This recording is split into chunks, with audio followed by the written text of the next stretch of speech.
August 1st, 1940, 80 years ago, was a day weather-wise not quite dissimilar from today, albeit I'd have thought cooler, saying that yesterday reached 35 Celsius around here, and about 36, 37 Celsius in London. I don't know what that is in Fahrenheit, chaps, if you're watching from America.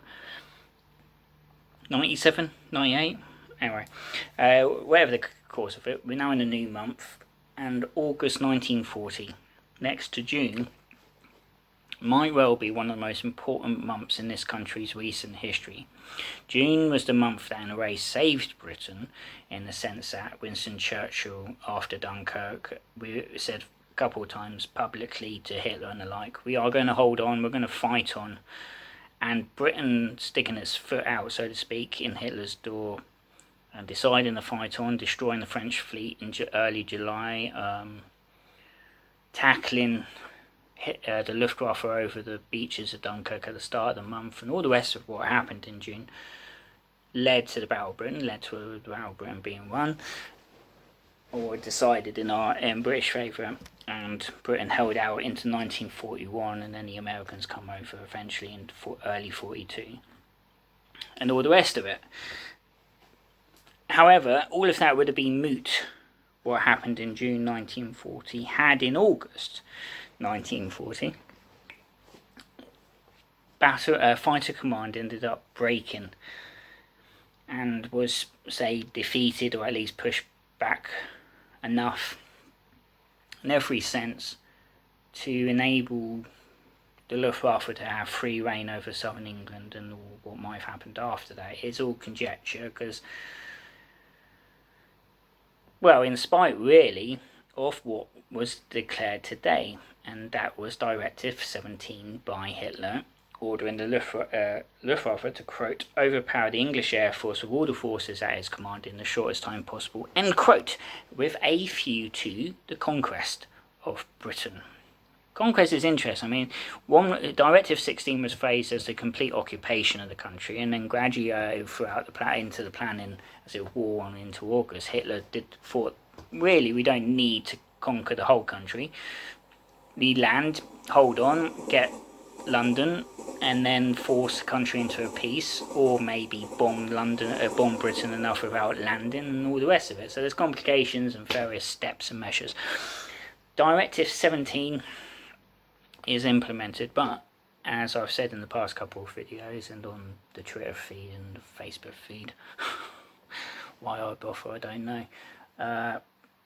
Fighter Command has been drawn into battle with the Luftwaffe pretty much since Dunkirk, but especially in the past couple of weeks, from around July 18th, when Kanalkampf took part. Excuse me, my TV was going to blow up. Every day, the Luftwaffe have lost men and aircraft by the bucket load, really, in comparison to Fighter Command. For instance, I think it was yesterday, July 31st, 1940 anyway, the British lost her aircraft, but not the pilot, because they're not really flying up in multi-crewed aircraft unless it's a Defiant, maybe, or something like a Beaufighter, say, and the Beaufighter's taken on the invasion ports, like Antwerp. Well, I say Antwerp, I don't think Antwerp was, but the barges are now coming, if they haven't already, they're still coming out from Germany. Whereas the Germans, of course, are flying Heinkels, Dorniers and Junkers, that all are multi-crewed aircraft, never mind the fighters, which of course are one. I think a Heinkel, I'm still trying to figure out, I think I had 6 or so crew, and a Dornier 17 the same, a Junkers had a crew, and a Stuka, Junkers AE7, had 2 men, of course. So you imagine all of those being shot down and no survivors in that. The Germans have lost almost a dozen men a day, or up to a dozen men a day since July 18th. And again, as I've said before, they're being shot down over Britain. So if they are bailing out, if they are surviving, these men are taken prisoner of war, or they're killed. Either way, they are lost to the German war effort. They're not coming back to the airfield later in the day and go, right, let's go in the morning. The British are being shot down, and if they're not in too bad a shape, well, they're back in action the next day or later that day. The only thing that is a threat really to Fighter Command's pilots is the Channel. You know, I was reading in a book yesterday, Never Surrender by Robert Kershaw. One chap saw his mate go into the drink, as they call it, and he saw a RF boat or some rescue boat going out, and he went home and he wrote a letter. He phoned the missus and said, "It's okay, your hut, so-and-so's alright. I saw a boat." But apparently the boat, despite the fact it was right on top of this chap, never saw the man in the drink, and so he drowned. So it's not as chummy and as quaint as you might imagine from the Battle of Britain or whatever, but the images anyway. But it's a nice warm summer, and yet the invasion threat is lurking in people's background. Now we're about 10 days away from Adlertag, Eagle Day, when the Luftwaffe go all out to take on Fighter Command, and every day after that is going to be tricky, to put it mildly. Today, the Luftwaffe bomb the Bolton Pool factory or warehouse out Norwich Way and killed 15 civilians with a further 60 injured. As far as it goes, since war was declared, and indeed since Dunkirk, this is quite devastating. Some civilians have been lost along the course of the way since September 1939. But any attacks on Britain have largely happened after Dunkirk. Raids on factories, warehouses, harbours, docks and so on and so forth. But there have been some civilian casualties, but not really on the level of what you're going to get in the Blitz. That's not to say that many people have not died. Cardiff was bombed, Plymouth was bombed, Portsmouth was bombed. Portsmouth is a slightly tricky one, probably like Plymouth, in the sense that the Luftwaffe have gone to get the docks at Portsmouth. In those days, Portsmouth built and launched ships as well as being the major navy base in Britain, as it has been since 1485, before there was a Britain. And it has the submarine base at Gosport, or HMS Dolphin, and there's everything else as well involved in it. So, and the Luftwaffe bombed Portsmouth, but such is Portsmouth's layout. I mean, if you look on a map, Portsmouth's layout is still probably similar to what it was in the war, but vastly different actually, because now you've got the Gunwharf Quays development, which was built on top of the former mine warfare base HMS Vernon, and there are now some really swanky multi-thousand, almost £1,000,000 tower block flat complexes inside what would have been the naval base as little as 30 years ago. So if the Blitz happened now, but if you look on the east side of Portsmouth Docks, where there's an old brown brick wall, residential properties are right up the side of it, almost into the top. And that would have been the case in 1940. So the Luftwaffe, whose aim was never really, let's be honest, from what I've read in history books and seen on TV, the most accurate. And so if they killed civilians in bombing Portsmouth Docks. And the curious thing is that I don't think they found any now for a year or so. I think it was 2018. Gunwharf Quays, which is a shopping centre as well as anything else. Well, I say shopping centre as a retail outlet, and I don't see the point of it personally, but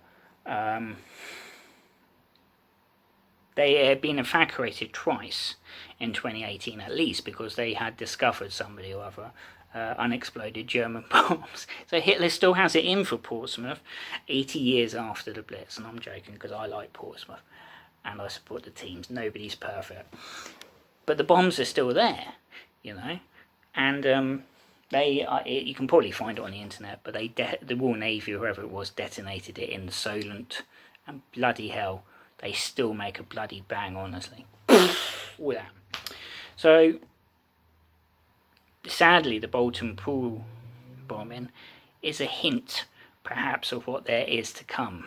Civilians will be on the receiving end of a few things from Nazi Germany all the way through to the end of the war, by which time it was Phi 1s and Phi 2s. And with a Phi 2 compared to a Phi 1, you never heard the bloody thing coming. It travelled, I think, of upwards of 6,000 miles per hour up and straight down. Whereas a Phi 1, the worst thing about it in some respects, like you see in the last version of the End of the Year Fair with Rafe Fiennes and Julianne Moore, is that you hear this this chug chug chug chug chug. I can never do a 3-1 impression. Chug chug chug, and you go, right, okay, and then everyone got wise to the fact that when the sound stopped, and it's chug chug.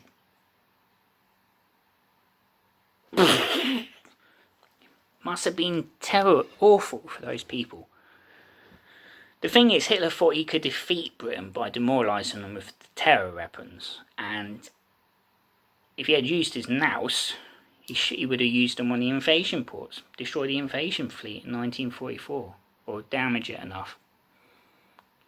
But Hitler was never one for common sense, hence declaring war on the United States 3 days after Pearl Harbor. But Peter Longwhite, in the book I read lately, reckons that was partly because, not because he was an idiot, well, he was an idiot, but they had made a peace, as part of the Tripatriot, whatever you want to call it, the alliance. He signed in early 1941, so kind of like a Nazi NATO treat, Latvia gets invaded, well, that's it, we're off. Anyway, all of this is ahead of us in 1940. I mean, I'm going to look at the Battle of Britain website, which I'm partially relying on for daily stats. 1 aircraft lost and 5 men killed. So let's have a look. There you go, breaks it down. A Hurricane from 145 Squadron was lost at sea. Sub-Lieutenant Keston, so I assume he was from Fleet Air Arm, if he was a sub-lieutenant. Shot down from gunfire, crashed into a channel. Blenheim from 236 Squadron, destroyed. Squadron leader Drew, Flight Officer Noakes Cooper, both killed, shot down on bomber escort by ground fire.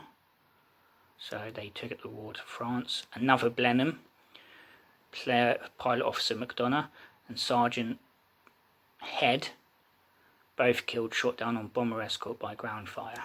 So 2, 4, 5. So 4 from 2 bombers and a Hurricane.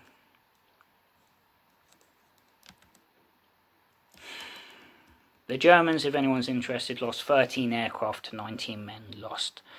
And as if you go to battleofbritain1940.com, it gives you a daily breakdown of the battle. Each day you get, the pages are really nicely set up. You get a headline like Thursday, 1st of August, East and South Coast shipping attacked, and then it said at night, South Wales, Midland targets, mine lane in Thames Estuary, North East Coast, Scottish coast. The weather, fair in most districts, with straits and channel overcast, low cloud dispersing during the day, and then it tells you the main activity for the day. I have many books on the Battle of Britain. Bear with me, chaps. Hang on, see if I can. Never really good at this. To the point that I accidentally stopped the recording, but that pile where my finger is pointing, forgive me for being rude, is all Battle of Britain. Well, this bottom bit is the top half of fictional books by Derek Robinson. As always, chaps, if you have watched this video, even in part, because YouTube stats are interesting, they show me the watch, and it looks like people just skip through my videos. So yeah, nobody's perfect. Thanks anyway, and have a good day.